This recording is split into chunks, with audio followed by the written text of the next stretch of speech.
Fun fact, Ellie Mae Clampett often wore outfits that blended her rural roots with a touch of Hollywood glamour.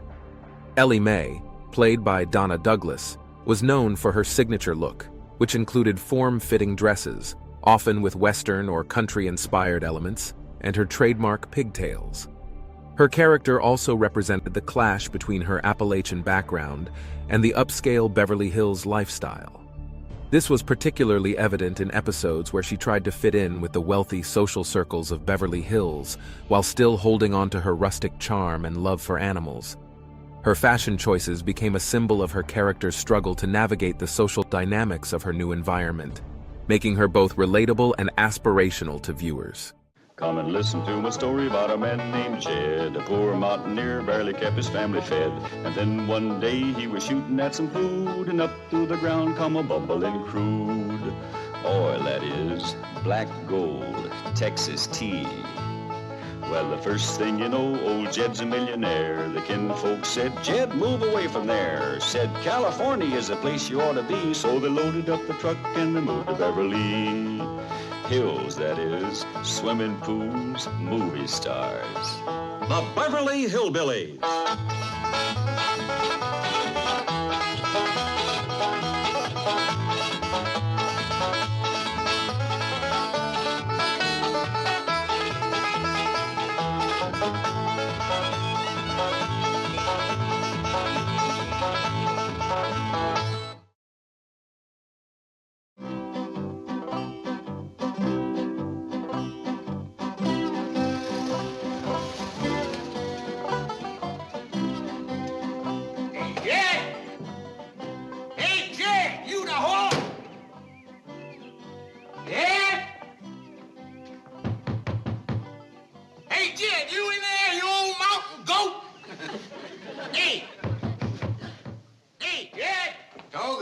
Sound like old Leif Crick from back home. It does for a fact. What do you suppose that no account wants around here?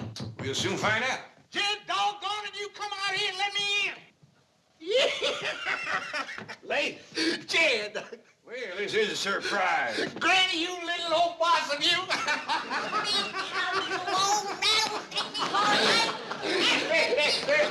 She ain't changed a bit, has she, Jed, huh? No bigger in a minute and scrappy as a bend-in. Hey, look who's here. Howdy there, Mr. Crick. Sure is good to see you. Ellie Mae Clampett, you're as pretty as a fistful of pink hollyhocks. Yes, sir, Jed, everybody always did say we had the two prettiest girls in the hill. Hey, is Esbel with you? You bet she is. Hey, where's Jethro? He ain't home from school yet. How about Maudie? Bring her along? Oh, I had to leave my woman home to do the chores, Granny. Roof needed patching, well caved in, had to be dug out, mule needed chewing, lots of little things like that. You know, we just poor gully jumpers. We don't roost high on a hill like you folks. Esbel ain't out in the car, and Mrs. Crick neither. I had to leave my woman to home, Ellie Mae. And Essie Bell, she's over at the motel unpacking and purdying herself up. Motel? Why, Leif, we got plenty of room to take care of you and Essie Bell right here. Well, now, Jed, you know I ain't one to trade on a friendship. Of course, after Jethro and Essie Bell's proper hitched, then we're gonna be wanting to live near our kinfolk. Hitched? Jethro and Essie Bell? You mean you don't know what that boy's been up to? No, I can't say as I do, Leif.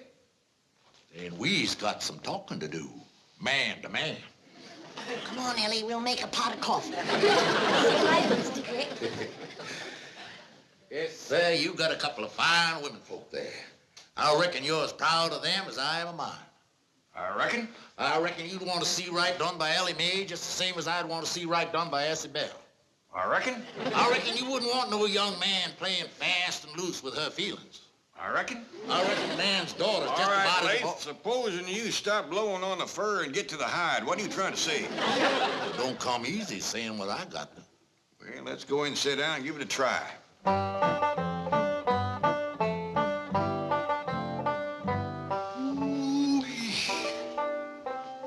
My, you got yourself a regular palace here. You got...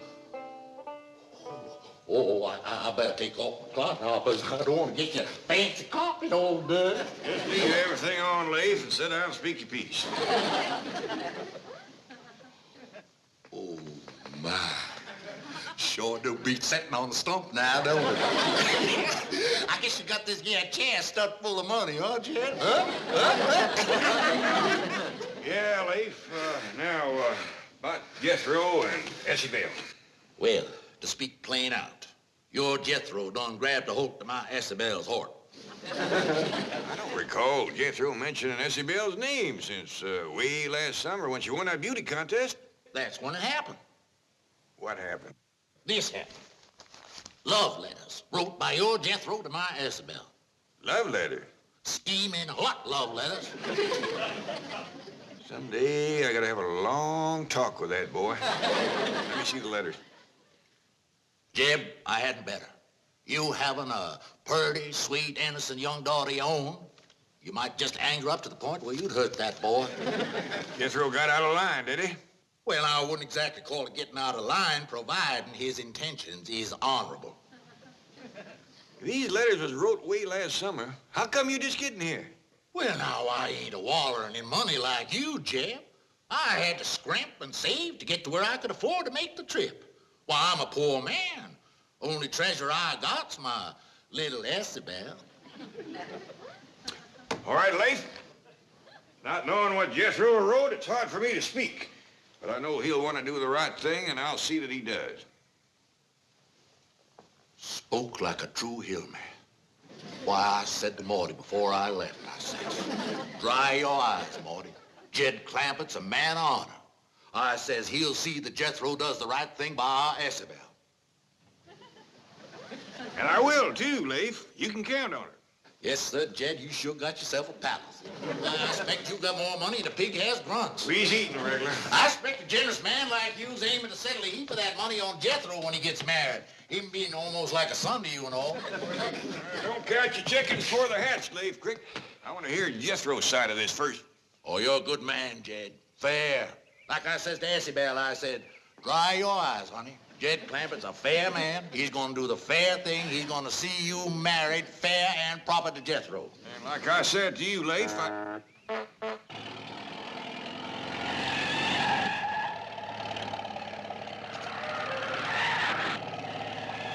Whoever's driving that truck's mighty shy on brain. That's Jethro. Fine boy. Jethro! Just go meet Daddy, boy. Jethro, Leif here says that last summer you wrote some love letters to his daughter, Essie Bell. Love letters? Why, it ain't nothing to be ashamed of, son. Most natural thing in the world for a handsome boy like you to write letters to a beautiful girl like Essie Bell. Them was fine letters, too. You should be proud on them. Oh, thank you. How come she never answered them? Well, son, right after she won that beauty contest, she must have got hundreds of letters like yours, proposing marriage and things. Well, it took her a while Now, to... hold on, Leif. Jethro, did you propose marriage in them letters? Oh, let me think. Well, it ain't nothing to be ashamed of, son. Most natural thing in the world for a handsome boy like you. I'll give him a chance to think, Leif. It ain't something comes easy to him. Love ain't nothing you think about. Love comes from the heart. He never said he was in love with Essie Bell. Well, he always was. You remember when you used to tote her books home from school? Old Mel Pratt, he took them away from you and beat you up? Yeah, but he was twice as big as me. Yeah, but if you was to marry Essie Bell now, that would sure leave old Mel Pratt drinking from an empty jug. Yeah? Yeah. This ain't something you have to decide about right now. Well, of course you don't. You just think on it for a while. Think about how Essie Bell's the prettiest girl in the hills. Yeah? Best dancer, too. Yeah? How much you'd like to marry her. Yeah! Take on the son. Now, wait a minute, Jethro. Think what you're doing. You sure you're ready to support a wife? Could be you'd have to quit school. Well, hot diggity dog, then I'm ready. I'll bring Essie Bell over for supper. But first you go down to one of them fancy Beverly Hills jewelry stores and you pick out a great big diamond ring. All right, and while I'm there, I'll get something for Essie Bell, too. I'll see you later, son. Bye-bye, Miss... Bye-bye, Daddy Crick. I'm going to get married. Yeah! Someday I should have had a long talk with that boy.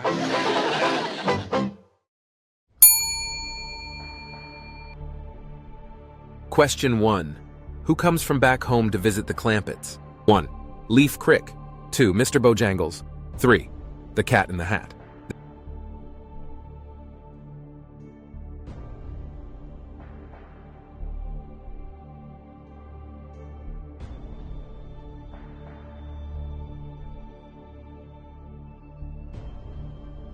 Question 1. Who comes from back home to visit the Clampetts? 1. Leaf Crick. 2. Mr. Bojangles. 3. The Cat in the Hat. The answer, Leaf Crick, a ne'er-do-well from back home.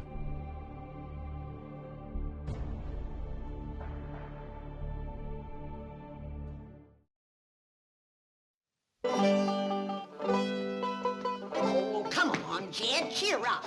Maybe Essie Bell will make a good wife for Jethro. That boy ain't ready to get married, Granny. He just don't know what it's all about. He's a heap smarter than you give him credit for. Why, he's halfway through the 6th grade. And at his age, too. Grant you, he's smart at book learning, but when it comes to knowing about life... Hey, Granny, are you gonna dance at my wedding and show them their pretty ankles of yarn? Now, you listen to me, boy. Getting married is nothing to fun about. Now, are you sure you're ready to give Essie Bell Crick your name? Yeah, if she wants it. But Jethro seems like a right poor name for a girl. See what I mean, Granny? Skipper Me's ready to help pick out your ring, Jethro. Now, Ella May, I don't reckon a jewelry store is the best place for this little feller. He's right giving to picking up things and swallowing them. See what you mean, Paul. Skipper, you stay here. Why, if you was to eat some of them diamond rings, they'd give you the stomach ache.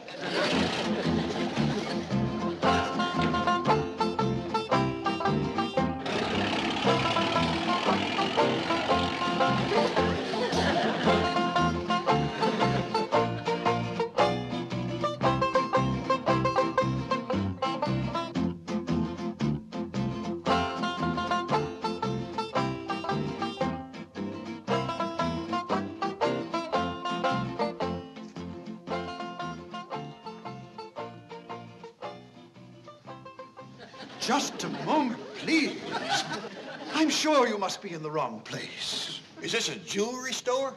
Well, yes, but we sell only the very finest and most expensive pieces. I suggest you try a notion store. Jethro done got the notion what he needs now is a ring. Hey, Uncle Jed, here's some rings over here. Yes, but please, now, I assure you... Them red diamonds is purty. Those are rubies. Well, ask her if she wants to sell one. Madam, the ruby I'm referring to is not a lady. How she got them rings is her own business.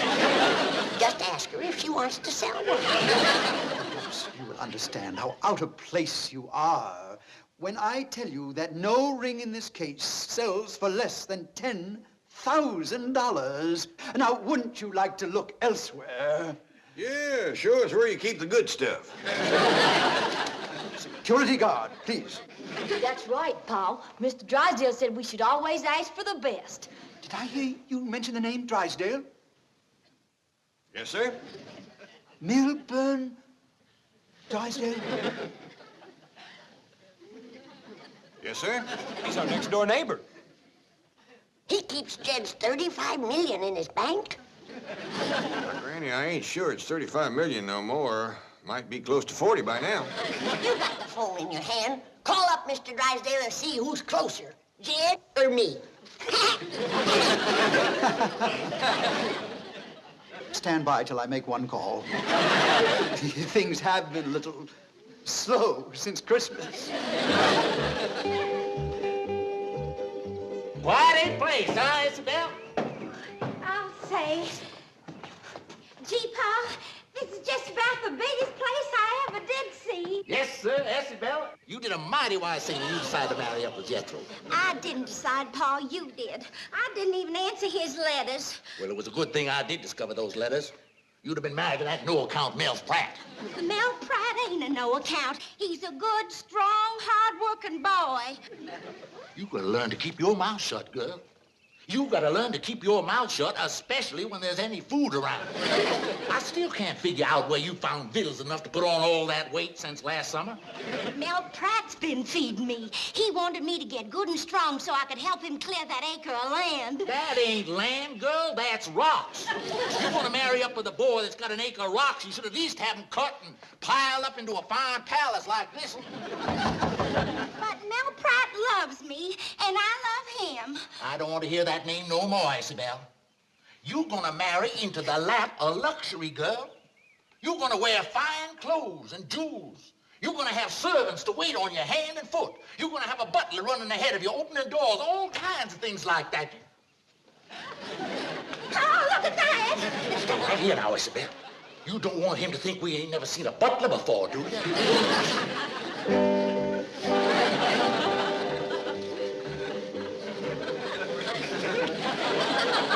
I do hope you'll tell Mr. Drysdale how well we have treated you here. Ah, here we are. Now, this is the engagement ring. Thank you. You might, in a subtle way, of course, let the bride know that she is getting 10 perfect carats. Well, that's mighty nice of you. Nice, my foot. After the money you spent, he could at least send her a smoked ham.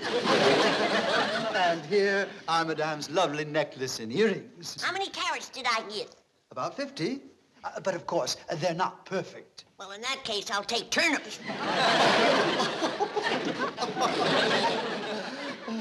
And for Mademoiselle, this beautiful diamond bracelet. Do I get some carrots, too? Oh, yes, indeed. About 30. You sure are generous with your vegetables. So are you, sir. You're going to be sending me a lot of cabbage. I am? Yes. Cabbage is money. Well, your store, but I'll be dogged if I see how you stay in business.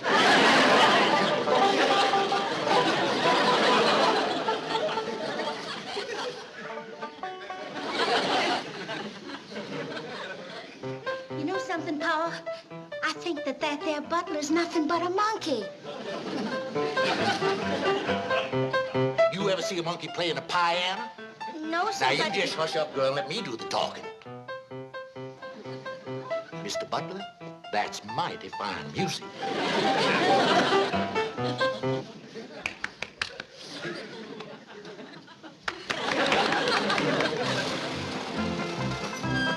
Looks like Leif and Essie Bell is here.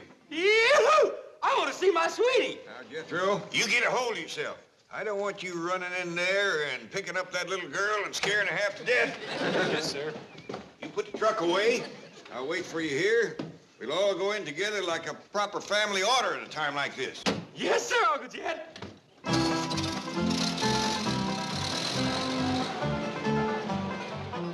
Don't be too hard on him, Jed. Now that I think back, he must be desperate in love. What makes you think so? For the past week, he ain't at his supper. For Jethro, that's desperate. That boy'll eat anything that don't bite him first. Who's that a-coming, Paul? Looks like that Beverly caterers. Yeah, the young widow that cooks for folks.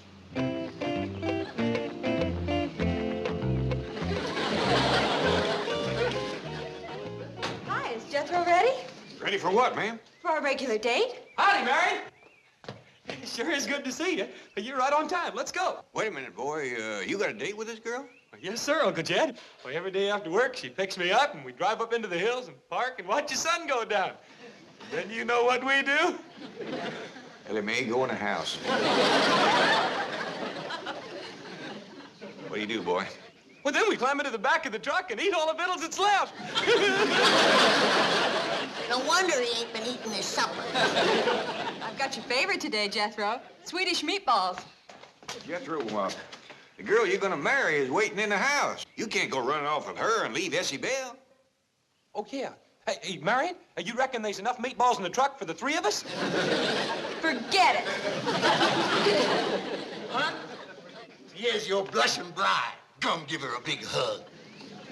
Excuse me, ma'am. I'm looking for my sweet little old Essie Bell Crick from back home. I'm right here, Jethro. Jethro, son, this here's Essie Bell. Your Essie Bell Crick? Yeah, Jethro. Marion!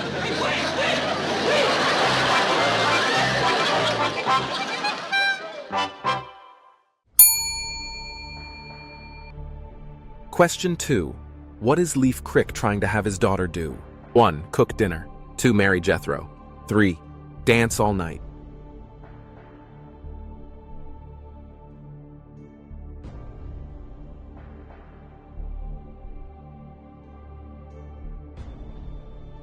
Question 2. What is Leaf Crick trying to have his daughter do? 1. Cook dinner. 2. Marry Jethro. 3. Dance all night. The answer? He wants her to marry Jethro so he can get his hands on some of Jed's money.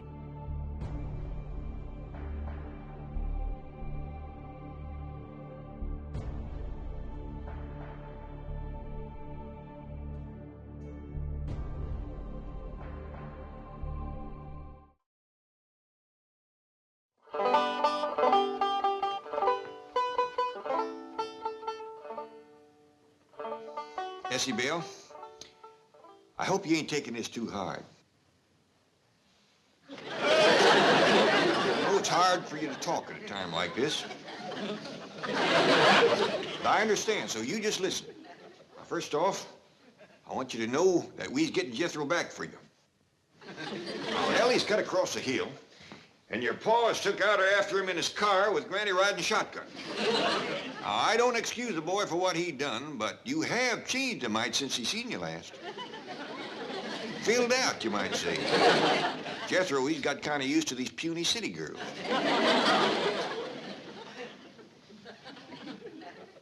Isabel, I just can't stand to watch you suffer. Ain't there anything I can do? Yeah. Would you get me another pie out of the icebox?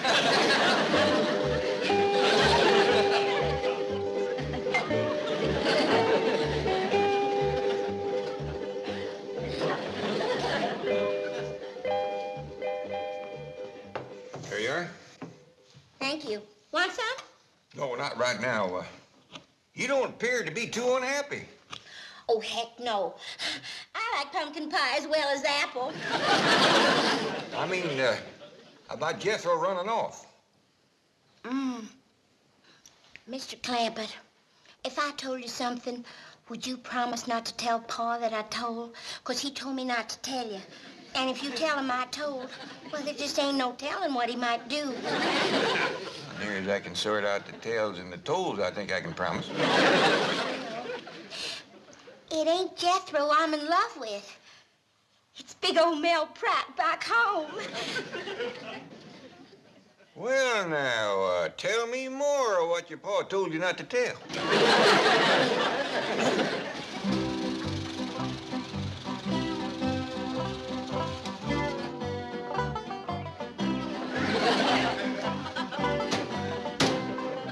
Let's have no more of this running after other girls. Ain't no boy can love two girls.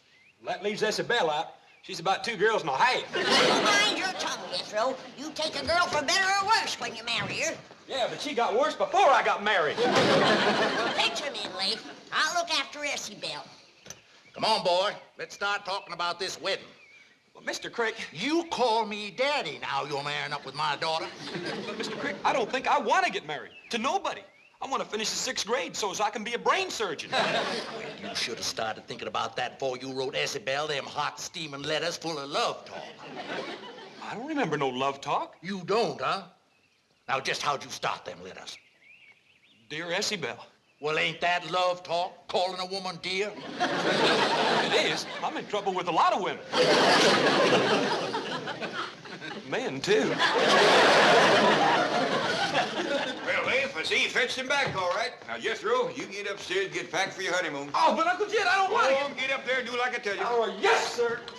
You're a good man, Jed. Fair. I try to be. What do you think of my giving Jethro and Essie Bell my house for a wedding present? Oh, that is fair. That is really what you call fair. Of course, it's just a little 2-room place, but they'll make out.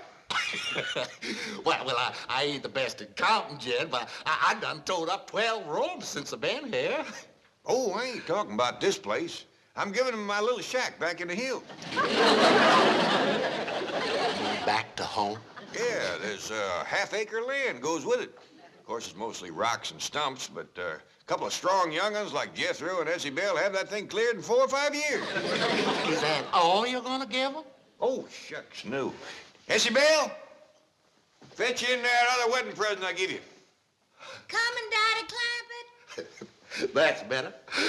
I always said you was a generous man. Why, just before I left home, I said to Marty, I said, why, Jed Clampett's a generous man. Why, there's just no telling what he... What are you doing with him? Daddy Clampett gave him to Jethro and me to take home with us. You can't take him home with you. Why, folks is liable to think he's my grandson. Well, you could tell him he's a monkey. That ought to clear it up, leastwise for some folks. Jed, you mean you ain't gonna give the young'uns no money? Oh, you bet I am. Here you are, Isabel. Here's a brand new penny for you to nail up over your cabin door. Ain't nothing brings you luck like a new penny. Thank you, Daddy Clampett. Look, Pa, ain't it shiny? Get that thing out of here. Why, you'd be better off marrying that Mel Pratt.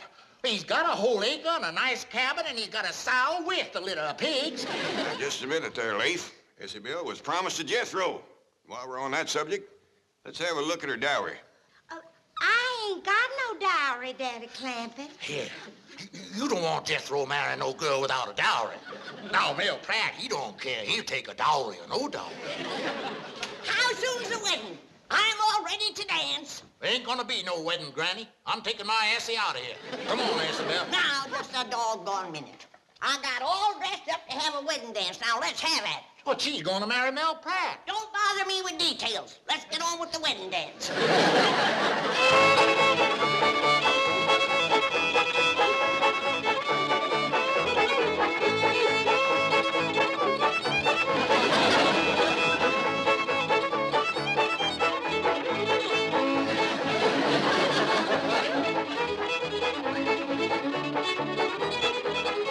I sure do love my wedding presents from the Clampetts, Pa, don't you? For a fact, I do, daughter. Always said you was a generous man, Jed. Forget it, Leif. All it's gonna cost me is some cabbage.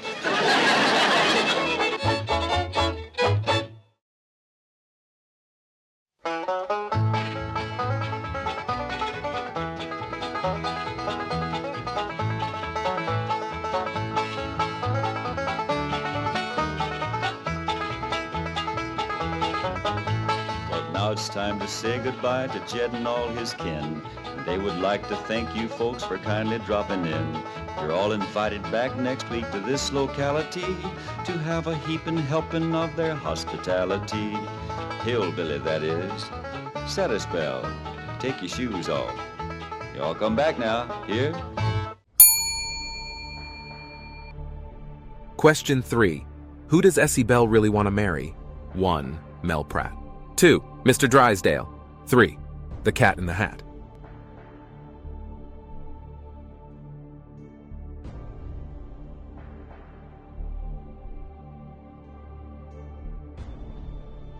Question 3.